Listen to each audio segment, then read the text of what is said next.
Pessoal, bom dia a todos. Aqui é o Brenner, estagiário de Química da UEG, que está trabalhando com a professora Clésia. Hoje nós vamos falar um pouquinho sobre Lei de Hess, certo?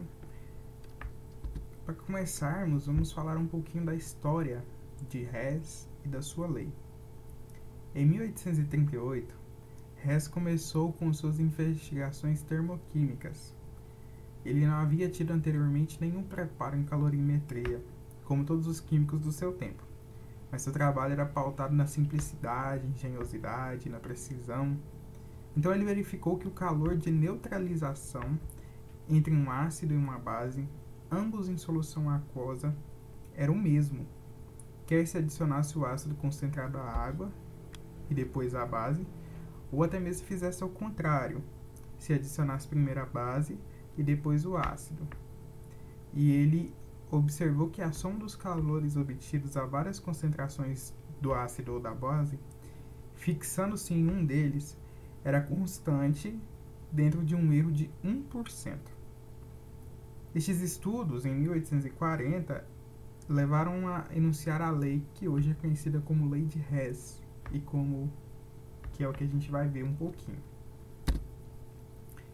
Quando não é possível fazer as medições experimentais para a determinação das entalpias de reação, pode-se trabalhar com um conjunto de equações termoquímicas nas condições padrão, as quais permitem esse cálculo quando rearranjadas para satisfazer os reagentes, os produtos e os coeficientes estequiométricos.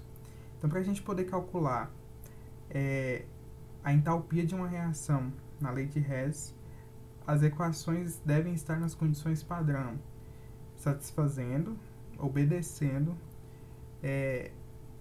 os reagentes, os produtos, os coeficientes estequiométricos da equação problema ou da equação padrão. Esse processo de adição de entalpia de reação é conhecido por Lei de Hess. Segundo essa lei, a quantidade de calor envolvida durante a formação de um dado composto é constante, independentemente do composto ser formado direta ou indiretamente em uma série de etapas. Então pode ser direto ou pode ter todas as etapas e ser formado indiretamente. Ou seja, a variação da entalpia envolvida em uma reação química, sob certas condições experimentais, depende exclusivamente da entalpia inicial e final dos produtos, seja a reação executada diretamente em uma única etapa, seja executada indiretamente em uma série de etapas.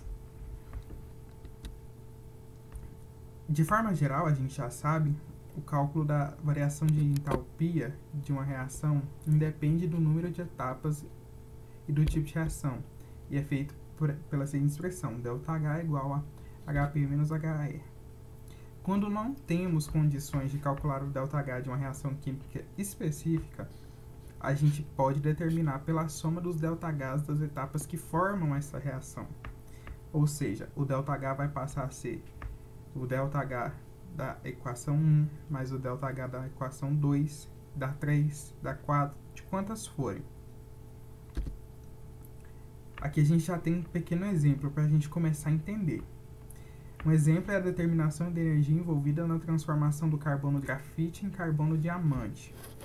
Para determinar o ΔH desse processo, temos à nossa disposição as seguintes etapas. Aqui a gente tem carbono grafite mais O2 formando CO2. ΔH é igual a menos 94. E aqui a gente tem CO2 formando carbono diamante mais O2, ΔH é igual a mais 94,5. Como existe, o que a gente tem que observar? Que existem compostos iguais aqui, na verdade, ó. CO2 aqui na primeira, CO2 na segunda, O2 na primeira, O2 na segunda. Só que aqui eles estão em locais diferentes. Por exemplo, aqui na primeira o O2 está nos reagentes e na segunda ele está nos produtos. O CO2 está nos produtos e aqui está nos reagentes. Quando estão nessas condições, eles podem ser eliminados, a gente corta eles aqui. Então, como a gente já reduziu a equação, a gente passa a somar os valores de ΔH dos dois, que é menos 94 mais 94,5. Quando a gente faz isso, a gente tem um ΔH de 0,5 quilocalorias. Os fundamentos da lei de Hess são os seguintes. Quando temos que calcular a variação da entalpia de uma reação a partir de suas etapas e suas variações de entalpia, temos que ter em mente que a reação final é quem vai ditar esse cálculo. Todas as etapas fornecidas são trabalhadas de forma que estejam totalmente de acordo com a reação final ou a reação global. Por exemplo, aqui a gente tem essa reação global. X mais Y formando Z. E aí o exercício te deu essas etapas. Etapa 1, X mais D formando W mais E. Etapa 2, Z mais D formando F mais E. Etapa 3, F formando Y mais W. Fica claro que as etapas 2 e 3 não estão obedecendo à reação final. Por que que não está?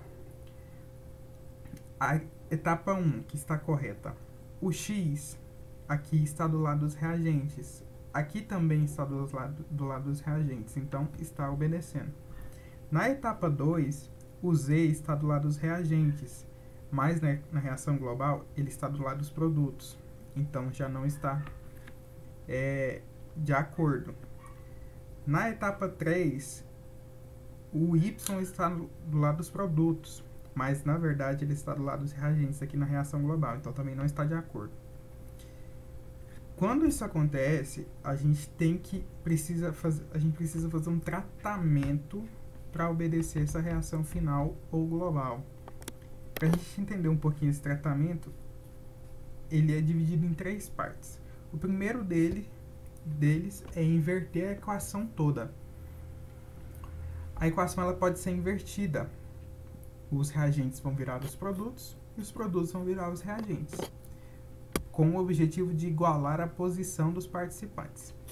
Voltando aqui, se temos aqui X mais D, Z mais D formando F mais E, a gente pode colocar F mais E formando Z mais D, e Z vai ficar do lado dos produtos. Só que quando a gente faz isso, quando a gente muda aqui Z e D para cá e F é para cá, o valor do ΔH, vamos supor que aqui era menos 100. Se a gente inverter, ele vai passar a ser mais 100. A gente inverte o valor também. Outra forma da gente tratar essas equações é multiplicando a equação. Uma equação pode ser multiplicada por qualquer valor numérico com o objetivo de igualar a quantidade dos participantes. Também, igual a gente fez quando inverte, o ΔH inverte o sinal. Aqui, quando a gente multiplica, o ΔH deve ser multiplicado também pelo mesmo valor. No exemplo abaixo, fica evidente que a etapa 2 deve ser multiplicada por 2 para igualar a quantidade dos participantes B e C em relação à equação global. A reação global aí é A mais 2B formando 2C. A etapa 1 está A mais 2D formando 2Z. Os coeficientes estequiométricos aqui estão de acordo, eles são iguais. Na etapa 2, Z mais B formando C mais D, então não está de acordo. Para que fique de acordo, a gente tem que multiplicar por 2, para que o coeficiente estequiométrico fique 2 também. Porém, o ΔH também vai ser multiplicado por 2. Outra forma é dividir toda a equação. Uma equação pode ser dividida por qualquer valor numérico com o objetivo de igualar a quantidade dos participantes.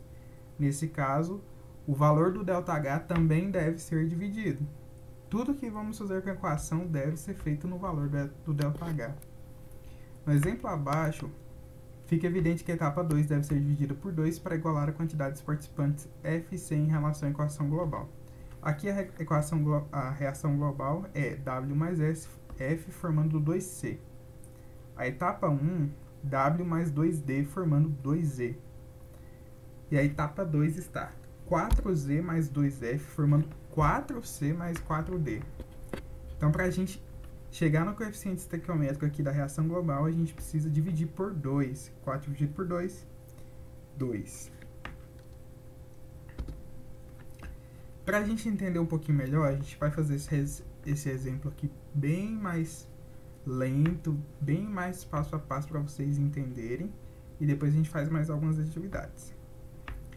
A reação de combustão completa, formação de gás carbônico e água do gás butano, é dado pela seguinte equação: C4H10 mais 13 sobre 2O2, formando 4CO2 mais 5H2O. Sabendo que o butano, C4H10, é o gás presente em maior quantidade no gás de cozinha, o GLP, determine o valor da sua entalpia, tendo como referência os seguintes dados para entalpias padrão de formação de cada um dos seus componentes. Então aqui ele deu 3 etapas. A primeira, C mais 5H2, formando um C4H10 com ΔH de menos 125 kcal. A segunda etapa, C mais O2, formando CO2 com ΔH de menos 394. E a terceira, H2 mais 1 sobre 2O2, formando H2O, com ΔH de menos 242 kcal. Primeiro passo. Vamos olhar a etapa primeira, a primeira etapa aqui. Só observando a gente já percebe que tem que fazer alguma coisa. Porque quando a gente olha aqui na equação global, a padrão, o butano, ele está nos reagentes. E aqui ele está nos produtos. Então a primeira coisa que temos que fazer é inverter essa primeira etapa. Então, o que era produto vai passar a ser reagente, e o que era reagente vai passar a ser produto. Igual temos aqui já, um C4H10 formando 4C mais 5H2. E invertendo o sinal, ΔH agora vai ser mais 125 e não menos 125 igual era. Segundo passo, a etapa 2. Temos CO2 e CO2. Vamos observar aqui o CO2. CO2 aqui está do lado dos produtos. Aqui também está do lado dos produtos. Só que aqui está com 4. São 4 CO2. E aqui só tem 1. Então, quando a gente fizer isso, a gente vai ter que multiplicar por 4 a equação. Fazendo isso, nós temos 4 vezes C mais O2, formando CO2. Multiplicando, vai ficar 4C mais 4O2, formando 4CO2. E multiplica o valor também por 4. Então, que era menos 394, vai ficar menos 576 kcal. E na terceira, vamos voltar lá, temos aqui H2 mais 1 sobre 2O2, formando H2O. A mesma coisa, está do lado dos produtos, mas aqui são 5 H2O. Aqui só temos uma. Então, nós vamos também multiplicar por 5. 5H2O mais 1 sobre 2O2, formando H2O. Vai ficar 5H2 mais 5 sobre 2O2, formando 5H2O. E o ΔH multiplicado por 5 fica menos 1.210. O quarto passo, depois que a gente organizar essas etapas, é a gente poder fazer as eliminações, igual a gente fez já anteriormente no exemplo passado. Aqui, a 5H2 no produto da etapa 1. 5H2 no produto da etapa 1. E no reagente da etapa 3, também tem 5H2. Reagente e produto, a gente pode cortar. Então, aqui a gente vai cortar e aqui também a gente vai cortar. Há 4 carbonos no produto da etapa 1. 4 carbonos no produto da etapa 1. E no reagente da etapa 2, aqui também tem 4 carbonos. Então, reagente e produto, a gente também pode eliminar. Resta assim, então, para a gente isto aqui. Um C4H10 da etapa 1, sobra da etapa 2 4O2, formando 4CO2. Da etapa 3, forma 5 sobre 2O2, formando 5H2O. Quando a gente junta isso aqui tudo, faz uma equação só, nós temos esta equação aqui, C4H10 mais 3E sobre 2O2, formando 4CO2 mais 5H2O, que coincidentemente é a equação padrão que o exercício te deu. Então você conseguiu organizar todas as etapas para que chegasse na equação padrão. Entenderam? Depois disso, a gente vai só somar os valores, porque depois que a gente organizou elas, talvez mudou um pouquinho os valores. Era menos com mais, multiplicou. Então a gente faz a conta. 125 da primeira etapa, mais menos 1576 da segunda etapa, mais menos 1210 da terceira etapa. Quando a gente faz essa conta toda, vai ficar 125 menos 1576 menos 1210, que vai dar menos 661 quilocalorias. Esse é o ΔH da reação. Agora, para a gente entender melhor, que a gente já fez bem explicadinho, vamos fazer mais algumas atividades para reforçar. Um passo do processo de produção do ferro metálico, Fe sólido, é a redução do óxido ferroso, FeO, com monóxido de carbono, CO. Aqui ele já te deu a equação padrão. FeO mais CO, formando Fe mais CO2. ΔH igual a X, que é o que a gente quer saber. E ele te deu aqui 3 etapas. Utilizando as equações termoquímicas abaixo e baseando-se na lei de Hess, assinale a alternativa que indique o valor mais próximo de X. Então, ele te deu aí 3 equações. Fe é 2O3 mais 3CO, formando 2Fe mais 3CO2. ΔH igual a menos 25 kJ. A segunda, 3FeO mais CO2, formando Fe3O4 mais CO. ΔH igual a menos 36 kJ. Na terceira, 2Fe3O4 mais CO2, formando 3Fe2O3 mais CO, com um ΔH de mais 47 kJ. O valor que a gente quer descobrir é a variação da entalpia da reação padrão. Segundo a lei de Hess, a variação da entalpia de uma reação depende somente da entalpia do estado final inicial, independentemente se a reação ocorreu em uma única etapa ou em mais etapas. Aqui no caso são 3 etapas. Por isso, nós podemos somar as 3 reações e descobrir o valor do X. Olha só que interessante é este exercício. Primeira coisa que a gente tem que fazer é multiplicar a primeira equação por 3 e a segunda equação por 2. Por quê? Primeira equação por 3, né? Porque a gente quer primeira equação por 3. Isto mesmo. CO2. A gente tem 3 aqui, entendeu? E a segunda, como é? Isso, e a segunda por 2. Exatamente. Isto. Depois disso, a gente vai chegar a esse resultado aqui, que a gente vai fazer a soma das equações e vai chegar a isso aqui. 6FeO mais 6CO, formando 6 ferro mais 6 CO2. E o ΔH somado também vai dar menos 100 kJ. Quando a gente tem isso, a gente precisa simplesmente dividir agora por 6. Os coeficientes estão todos em 6. A gente divide todos por 6 e a gente vai chegar aqui na equação padrão. FeO mais CO, formando Fe mais CO2. Aqui na questão 2. Dadas as seguintes equações termoquímicas. 2H2 mais O2, formando 2H2O. ΔH igual a menos 571,5 kJ. N2O5 mais H2O, formando 2HNO3. ΔH igual a menos 76,6. Meio N2 mais 3 sobre 2O2 mais 1 meio H2, formando HNO3. E o ΔH é menos 174,1 kJ.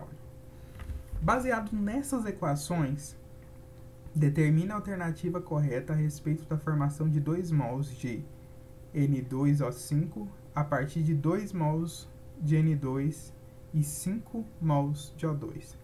Então, a equação padrão ela está aqui, ó. Formação de 2 mols de N2O5. Produto, então, é 2N2O5. E os reagentes são 2N2 mais 5O2. 2N2 mais 5O2, formando 2N2O5. Então, nós queremos descobrir o calor que foi liberado ou absorvido. E isso é variação de entalpia, né? Na seguinte equação, 2N2, é o que eu expliquei para vocês agora, 2N2, 2 mols de N2, mais 5 mols de oxigênio, formando 2N2O5. A gente quer descobrir o ΔH. Para resolver essa questão aplicando a lei de Hess, temos que inverter a primeira e a segunda equação, multiplicar a segunda equação por 2 e multiplicar a terceira por 4. Então, aqui está a reação, a equação padrão. Aqui nós já temos elas feitas. Invertemos aqui a primeira, temos aqui tudo já feitinho, tá vendo? E aqui já invertemos também os valores, que estava menos, agora está mais. E aí no final, a gente vai somar de novo essas equações. Aqui nós temos 2N2 gasoso mais 5O2 gasoso, formando 2N2O5 gasoso. Quando a gente soma esses deltas H, a gente tem mais 28,3 kJ. Esse sinal positivo, ele indica que houve uma absorção de energia e não uma perda de energia. Quando absorve energia, é uma reação endotérmica. 28,3. Então, absorve 28,3. Resposta é a letra B. Questão 3. Em conversor catalítico, usado em veículos automotores em seu cano de escape para redução de poluição atmosférica, ocorrem várias reações químicas, sendo que uma das mais importantes é 1CO mais meio O2, formando 1CO2. Sabendo-se que as entalpias das reações citadas abaixo são C mais meio O2, forma CO. ΔH igual a menos 26,4 quilocalorias. E a segunda etapa, C mais O2, formando CO2, ΔH é igual a menos 94,1 quilocalorias. Pode-se afirmar que a reação inicial é... Aqui, olhando para a reação,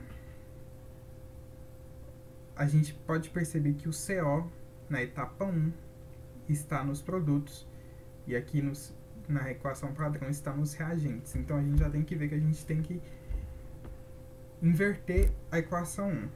A2 está certo. O2 com O2, CO2 com CO2, C com C.